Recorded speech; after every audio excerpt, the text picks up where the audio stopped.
It's the Scotty Myers Show. Hey, welcome to this week's edition of the show. I am your host, Scotty Myers. Welcome. As I record this, I am on the countdown a week until I get to go back to Disney. It's been over 2 years, which is a lifetime for me because I'm such a fan of roller coasters and the parks. I'm also looking forward to getting over to Universal, checking out the new Velocicoaster, which opened summer of last year. And then also, I haven't been on the Hagrid coaster that they opened a couple of years ago now either. So a couple of coasters there I'm dying to check out. And obviously new stuff over at Disney for the 50th anniversary celebrations that are going on. Like Remy's Ratatouille adventure thing I haven't done. And the Mickey's Runaway Railroad opened after my last visit to Disney as well. So a couple of new rides in all the parks for me to check out. So as I say that, keep an eye on the YouTube channel, which is the Scotty Myers Show over on YouTube, because I'll have some videos from Florida while I'm down there. It all goes well. You still have to get your test before you go and all that kind of stuff. But I'm damn near tempted to just isolate myself this week, which is almost what you have to do now before you go away. Because especially when you get into this window where it's like, something goes sideways now, my whole trip is kind of screwed. So I'm going to put myself in bubble wrap, quadruple mask, hide from people until I get on a plane on Sunday. At least that's my plan. Very much looking forward to it. So let's get into the geek news this week. There's not a lot, but we did have some major news happenings. DC moved a bunch of movies around. We'll get into that later, why it's a bad thing and a good thing. And also, we got a peek at Obi-Wan, and we'll talk about that in a second. But first, I want to start with Marvel and Moon Knight. They released a featurette. Now, if you've been listening to the show, you know that I have been excited about what I have seen so far on Moon Knight, right? I love the look. I love the kind of horror-ish vibe that I'm getting from the trailers that we got so far. But my only fear was that they were not going to lean into the mental health aspect of the character. And there's history to back it up, right? Like, they kind of dropped some seeds over Iron Man 1 and 2 about Tony Stark's alcoholism, but just went away. They never got into it. They never, it never became the storyline like it did in the comic books or anything like that. They just kind of went, nah, forget it. It was almost like someone at Marvel and Disney went, you know what? We're making these movies for kids. Kids don't need to know about that. Their heroes don't have real problems. So let's move forward. And that's fine. As a creative decision, that's fine. But one of the enduring things about Moon Knight, and one of the keys to the character, is his mental health issues. So I was wondering if they would delve into that. So they released a featurette that was more like interviews and that. But in those interviews, a couple of people mentioned how key the mental health aspect was to the character and how important it was. So that does make me kind of breathe a bit of a sigh of relief. I'm at least expecting them now to really get in to those aspects of the character and maybe have some serious discussions about mental health, which would be great to see in a superhero setting. So very, very much looking forward to that, even more so than I was after seeing that little featurette. Also, the producers of Moon Knight were doing some chats recently, and one of them kind of said, you know what, it's in the MCU, but it's not really connected to the MCU right now. And I actually think that's a good thing. I know on paper you might be like, wait a minute, does that mean Moon Knight will never team up? No, it doesn't mean that. I think it's just allowing Moon Knight to breathe and have his own space, which is a little bit of the issue with giant shared universes. As much as we all love them, and I do, like, don't get me wrong, I'm not here advocating against a shared universe, but it's just sometimes characters, especially lesser known characters, there's a fear from the studio of like, oh shit, I don't know how many people know Moon Knight. We'll use him as an example. You know what? We better get Black Widow to show up. Or we better get Captain Marvel to show up. Or we better get the Hulk to show up. Or we better get a really well-established character to show up. Otherwise, are people going to watch this show? So I'm glad that even though he's in the MCU, it's not connected to the greater MCU right now, allowing Moon Knight to get his feet under him and establish himself first. Love, love, love that idea. So really, everything is coming up positive for Moon Knight so far, so it better not fucking let me down. The Parents Council, I don't know if you're aware of this in the US, there's this group, the Parents Council, the Parents Television and Media Council, the PTC. They can be a thorn in the side of entertainment because they have now spoken out against Disney and Disney Plus in the States, adding Daredevil, Jessica Jones, Luke Cage, Iron Fist, The Punisher, and The Defenders. They're all going to pop up there in a couple of days. But, the Parents Television and Media Council, they released a statement that said for more than 98 years, the Walt Disney Company has been synonymous with the words family friendly. And I can think of no other corporation in American history that has been built more squarely on the backs and on the wallets of parents and families. The company's platform Disney Plus logically marketed itself as a family-friendly streaming service, and parents have placed their trust in Disney to deliver just that. It seems wildly off-brand for Disney to add TVMA and R-rated programming to this platform, ostensibly to increase subscription revenue. So what comes next? This is from their release statement. So what comes next? Adding live striptease performances in Fantasyland at Disney World? That was all in a statement from Tim Winter, president of the Parents Television and Media Council. Definitely a guy you want to invite to a cocktail party. So here's the thing about this statement. First off, Disney Plus in Canada and in the US, it's a separate part that's going to have the R-rated stuff. So, chill, calm down. Also, it's not a terrible idea, striptease performances in Fantasyland. I have a feeling Tim is projecting a bit there. I think Tim has taken his family to Disneyland and been like, hey, man, look at Belle. She looks good. It's a little bit of a shame that she's not, twirling around and taking that big old dress off. This is just ridiculous. Ridiculous. It says it tarnishes their brand, destroys their brand. This is beyond ludicrous. And what I love about this is, yes, this gets the PTC, gets them some headlines and stuff like that. But what it does, what these groups fail to recognize is something like this. The Parents Television Council is not going to change Disney's mind on adding these shows. All it does is get press to let more people know, hey, there's R-rated and TVMA content heading over to Disney Plus. So if people were hesitant, maybe people without kids, and were like, I don't need a family-friendly streaming service in my house, now they know there's other shit on there. Good job, PTC. I'm sure they're going to come after me at some point if I ever get to any level of importance.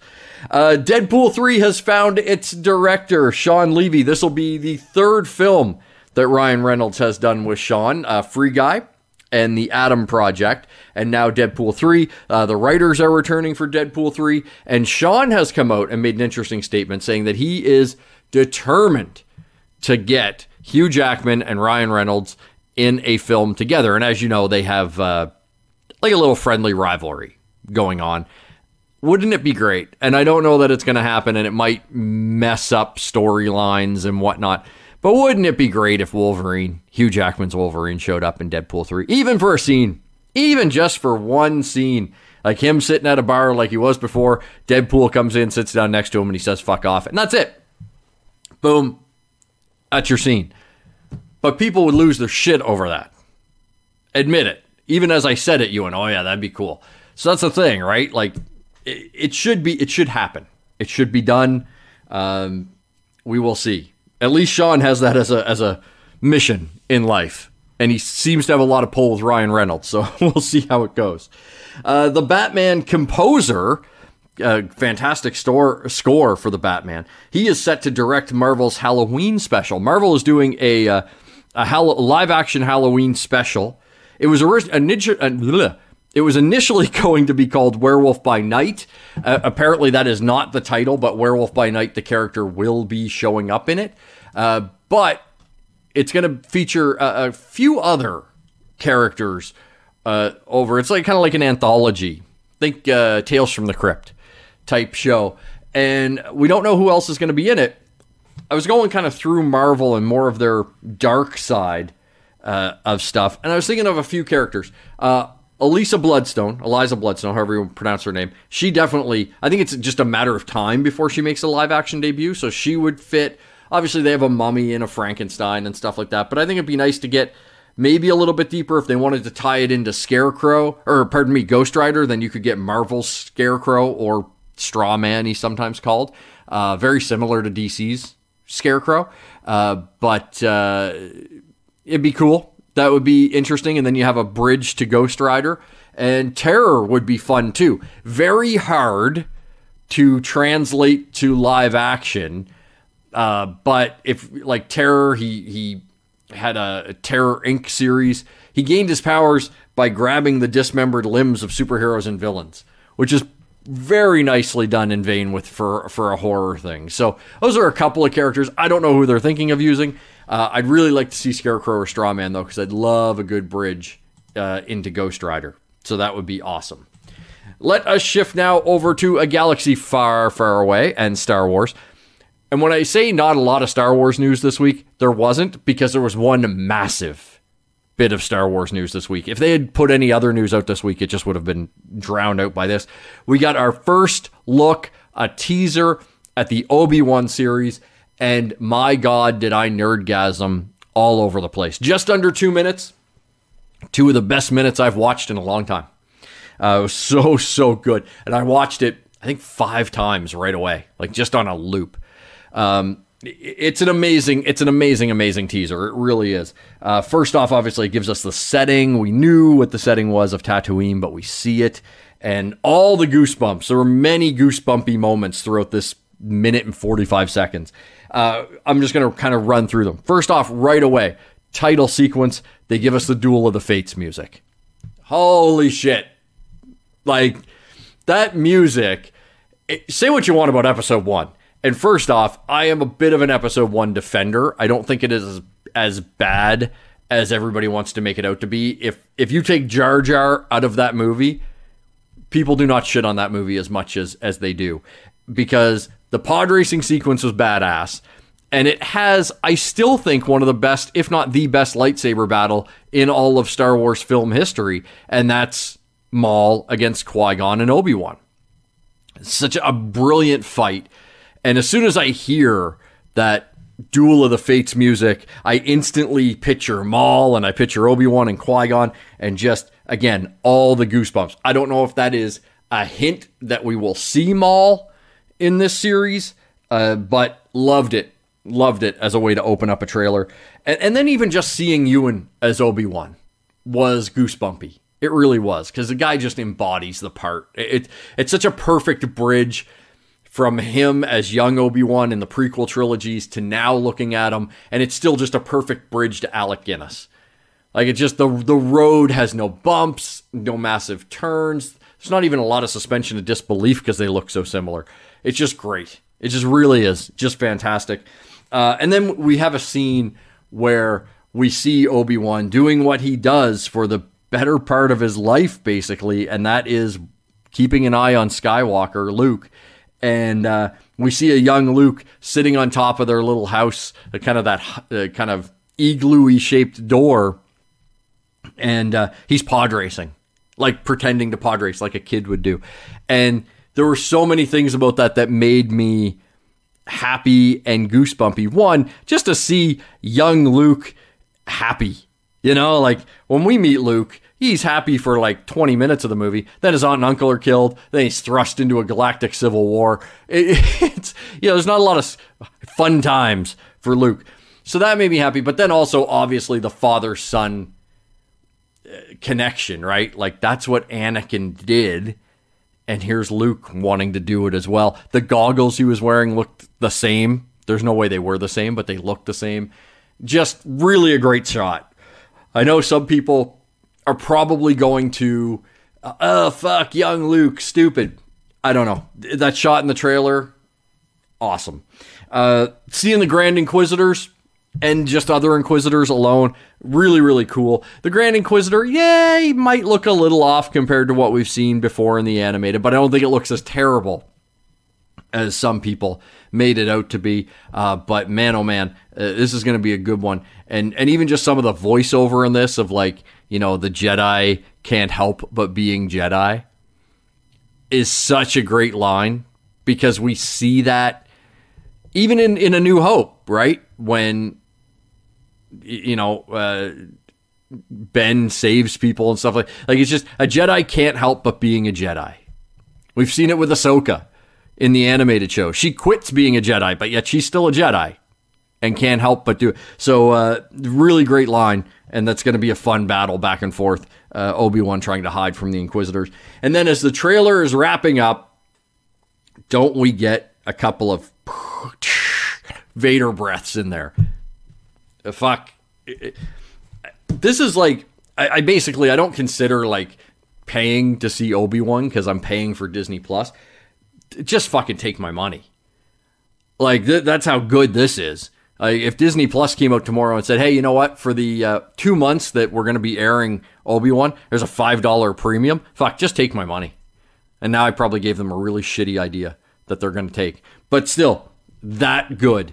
And if you have not watched it, it's up on our socials. And you should pause this, go watch it, and then come back. Like, it's really, really is that good. Let us switch over to DC. Before we get into the release date changes, which is a bit of a mess, a couple of smaller pieces of news. One is actually a big piece of news. Discovery shareholders, they approved the $43 billion WarnerMedia merger.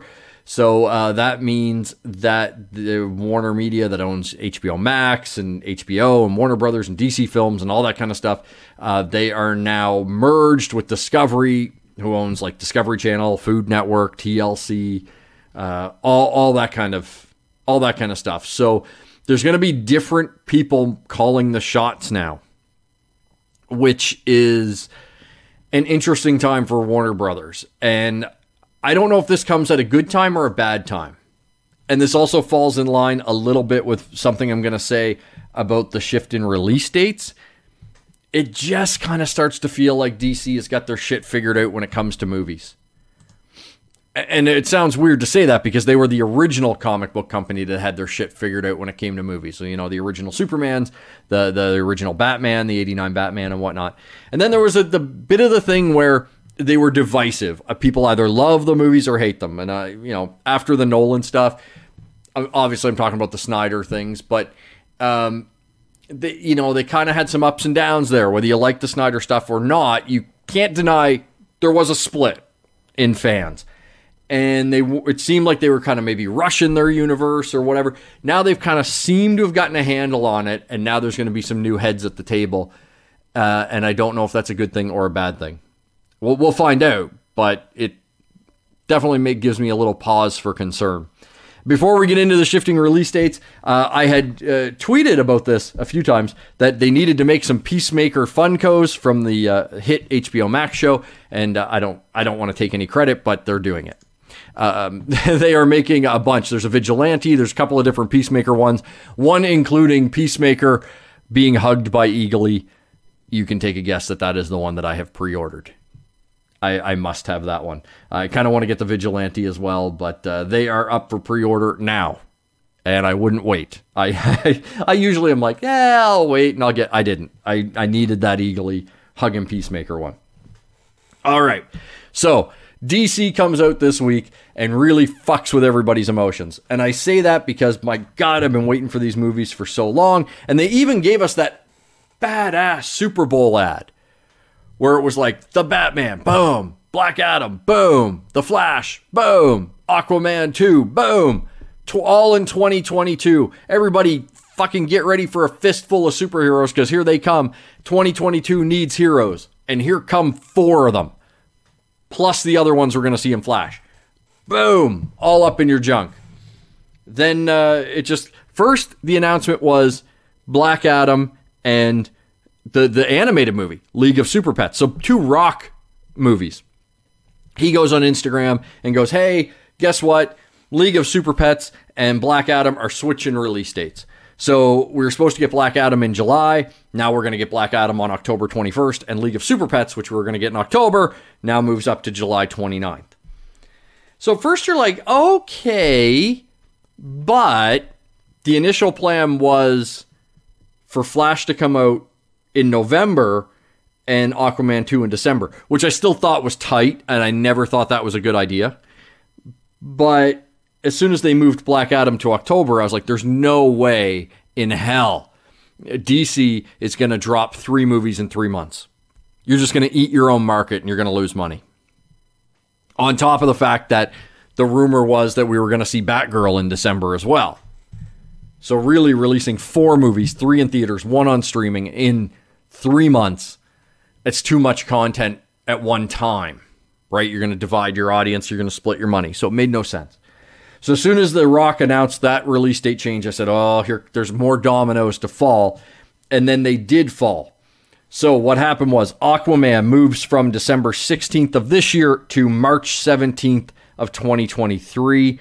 The Flash, it moves from from November of this year to June 23rd, 2023. So big pushback. I'll get to why that date's significant in a second. Now, the one little caveat of good news was that Shazam 2, Fury of the Gods, it actually moved up from June 2nd, 2023 to December 16th of this year. So now we're still going to get 2 more live action DC movies this year.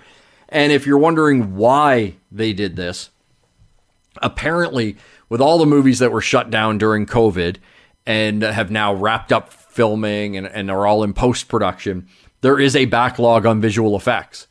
And so that is why, especially these super effects-laden movies like Aquaman and Flash had to be pushed back. And they were the ones that were kind of filming a little bit later than like Black Adam, and obviously an animated movie is an animated movie. It's probably done now, realistically.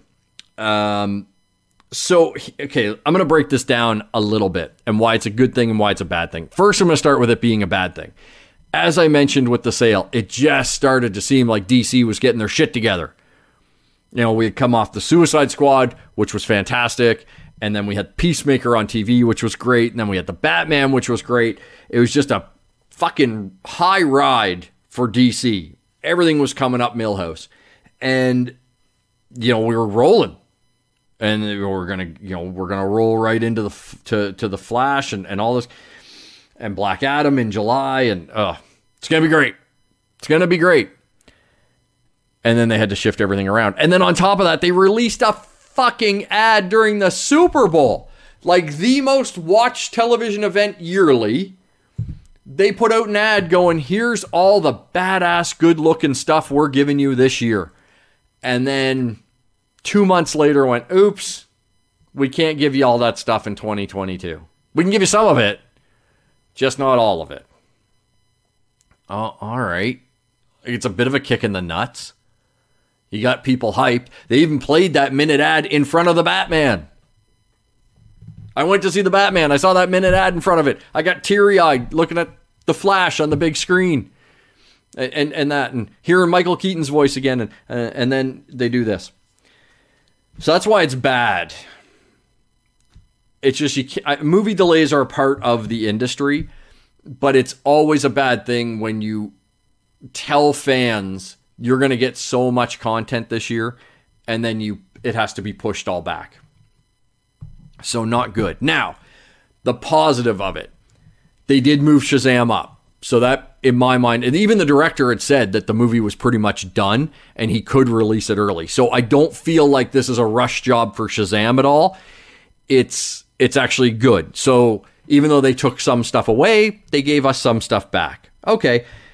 As far as for DC, how this plays out, it actually could play out better at the box office. And I'm going to tell you why. So first off, putting a kids movie in the middle of the summer for League of Super Pets, brilliant. Having that movie in October, it's not. Kids movies are always pretty much a license to print money, but moving this one into the summer really does a lot for it. So that is actually a really good benefit to the League of Super Pets, which is awesome. moving Black Adam back to October doesn't kill Black Adam at all. People are still going to be excited to go see it. It's The Rock. It gives them a little bit more time to promote the thing because, here we are in March and that movie hasn't even, was supposed to originally come out in July and we haven't even gotten a trailer, like a proper trailer for that yet, let alone a teaser or started building the excitement. So it gives them a little bit more space to promote the hell out of that movie and get people super stoked for a character that's definitely not as well known. So that's a benefit for Black Adam. Here's where it really gets interesting, though.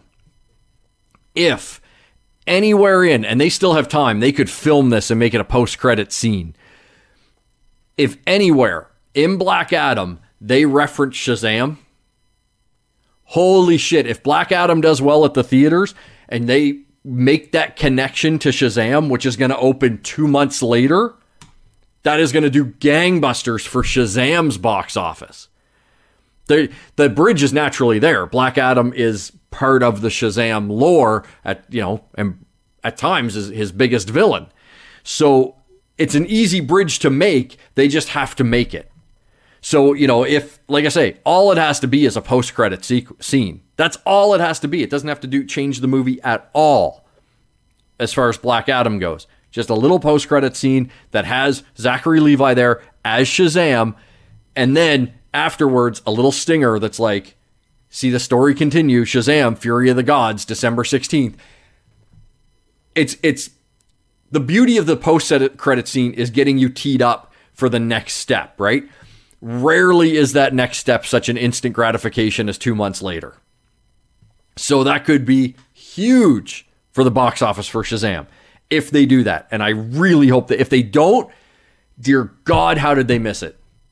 If they don't do that, how the fuck do they miss that easy opportunity?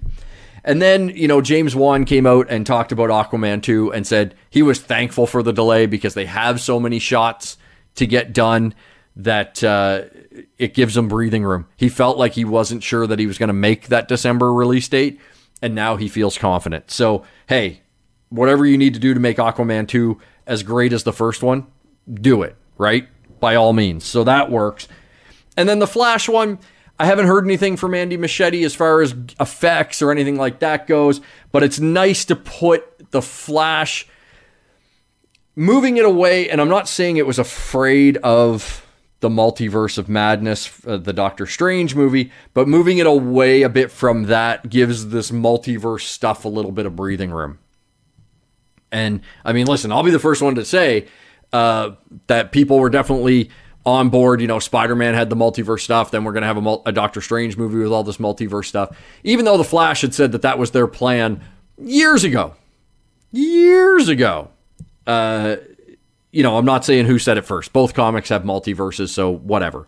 But it's nice to give it the breathing room. And listen, The Flash is now going to release June 23rd, 2023. That is 34 years to the day that 1989's Batman was released. So we get Michael Keaton back in the bat suit on the 34th anniversary of the release of his iconic, game-changing 1989 movie, which also helps with marketing. You can play the fuck out of that. You don't want to make him seem too old. You don't want to harp on 34 years and the guy's back in the bat suit. You don't want to harp on that. But just, you can lean into the fact. I don't know anybody that doesn't like that 89 Batman movie. And if you do, there's something wrong with you if you don't like it. So you can lean into that fact a little bit that he's coming back. And that's great. When it comes to Batgirl, again, it was supposed to be December, or it wasn't even supposed to be. That was the rumor. They never hard said that, but a producer hinted that we would see Michael Keaton's Flash twice, or Michael Keaton's Batman twice this year. Once in the Flash, obviously, and then he was like, yeah, and somewhere else. And we know he's in Batgirl. I couldn't see him popping up in Aquaman. So it led everybody to go, oh shit, well then we're going to get Batgirl in December. This probably means we don't get Batgirl till next summer after The Flash, because we need the multiverse established for that. I don't know if that's a good or a bad thing. It seems to me like they're still shooting Batgirl. Like every photo seems, to be behind the scenes. They're filming. It's mid-March as we record this. let's just say they finished filming even at the end of this month. You got April, May, June, July, August, September, October. You got 5 to 6 months to get it finished. So then you can watch it, make sure it works, edits as you're going, reshoots. That's a tight window. It's a very, very, very tight window. Do they need till next summer? No, probably not. But if they have to wait on it, they have to wait on it. And then next summer, we also get the Blue Beetle movie in theaters. So next summer, next year becomes a huge year for DC. And then we'll also get Peacemaker Season 2 in 2023. And so in some respects, it's not all bad. It's just, I think it's just more disappointing than anything else. And as DC has disappointed some fans over the course of the last, 10 years or so with some of their movie choices, disappointment is not what we need from DC right now. So that's a little disappointing. Definitely disappointing. But when you step back and kind of look at it, my initial reaction was like, fuck, and I was crying. But when I actually stepped back and looked at it and looked at the slate and went, okay, that works there. James Wan's happy because that means Aquaman can be better. Okay. I accepted it. And I'm actually still looking forward to everything. I know it's not a big shock to DC stuff, but still. I think in the long run, if they capitalize on it, kind of the way I just blueprinted, it could work out to be super beneficial for them. So that will do it for this week's edition of the show. Make sure you're following us on all the social media channels. The Scotty Mars Show on Facebook and Instagram, at Scotty Mars on Twitter. Also our YouTube channel. Subscribe to that, The Scotty Mars Show. Because if I don't get sick and get down to Florida, I will have some Florida content from there. And then Florida wrap up and more when I get back next week. So until we chat again, have a great week.